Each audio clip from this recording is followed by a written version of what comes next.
নমস্কার বন্ধুরা, আমি মমতা টেস্টি কিচেনে আপনাদের সবাইকে স্বাগত। এই গরমে মাছের সাথে কাঁচা আমের টক, তার সাথে আপনারা হালকা সবজিও মিক্স করতে পারেন। দেখুন, এখানে ক পিস মাছ নিয়ে হলুদ, লবণ আর অল্প সরিষার তেল অল্প মাখিয়ে আমি ভালো করে রেখেছি।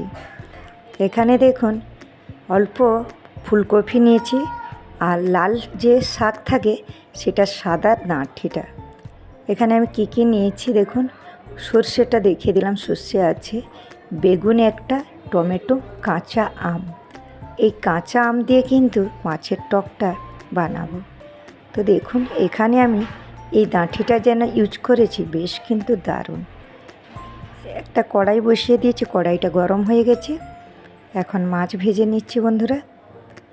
আশা করি আপনারা শুধু কাঁচা আম দিয়ে বানাবেন, সবজি না অ্যাড করলেও কোনো অসুবিধে নেই।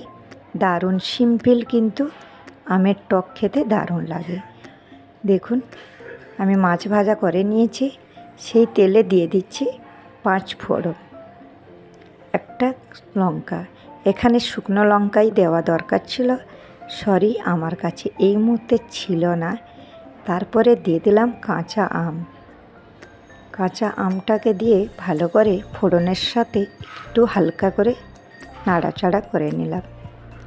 যারা নতুন দেখছেন অবশ্যই চ্যানেলটাকে সাবস্ক্রাইব করে পাশে থাকা বেল অন করে রাখবেন, তাহলে এইভাবে নতুন নতুন রেসিপি দেখতে পাবেন।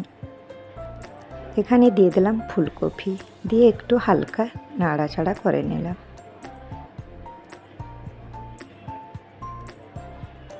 আমি এখন সবজিটা অ্যাড করেছি, কিন্তু আপনারা না দিলে নাও দিতে পারেন।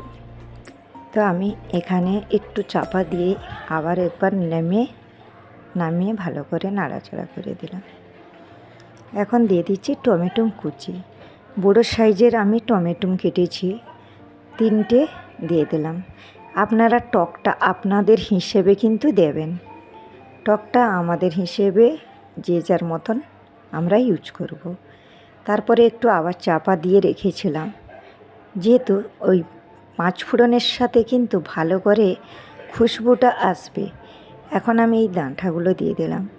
ডাঁটাগুলো আমি দিতাম না, খুবই নরম ডাঁটা, তো তার জন্য আমি এখানে ইউজ করলাম। আমরা কিন্তু দেশের বাড়িতে লাল যে শাক থাকে সেই ডাঁটিটা কিন্তু দিই আমরা, তাই আমি এখানে ইউজ করলাম। আপনাদের পছন্দ না অবশ্যই দেবেন না। এখন পরিমাণ মতন লবণ ইউজ করলাম। জানি এই তো রেসিপিটা কিন্তু অনেক জায়গাতে হয়ে থাকে, কিন্তু এটা অ্যাকচুয়ালি গ্রামের দিকে বেশিরভাগ হয়ে থাকে।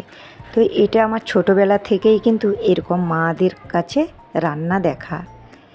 দেখতে হয়তো খারাপ লাগছে যে সবজি দিয়ে এত টক, কিন্তু এটা গ্রামের দিকে কিন্তু বেশিরভাগ এইভাবে কাঁচা আম দিয়ে বানাতে পারে। তো দেখুন, খুব সুন্দর সবজিগুলো আমি হালকা করে ভেজে নিয়েছিলাম একটু জল দিয়ে। এখন সরিষার সাথে কাঁচা লঙ্কা কটা আমি পেস্ট করে নিয়েছিলাম। এখানে আপনারা কিন্তু সর্ষের সাথে পোস্ত অবশ্যই দেবেন না, শুধু সর্ষে বাটাই দিতে হবে। শুধু সর্ষে, তার সাথে কাঁচা লঙ্কা দিয়ে ভালো করে পেস্ট করে নিয়েছিলাম। এখন আমি পরিমাণ মতন অনেকটা জল দিয়ে দেব।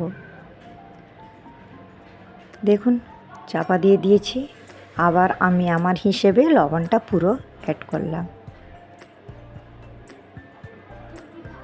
এখন চাপা দেওয়ার পরে কিছুক্ষণ পরে আমি বেগুনটা দিয়ে দেব।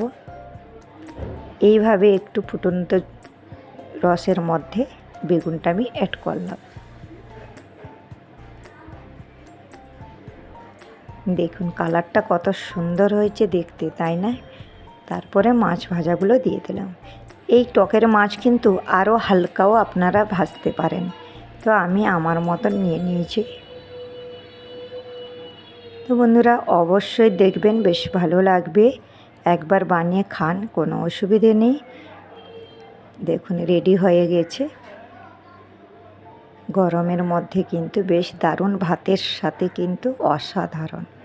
দেখুন, কাঁচা আম দিয়ে মাছের টক কেমন হয়েছে অবশ্যই কমেন্টের মাধ্যমে জানাবেন। আশা করি ভালো লাগবে।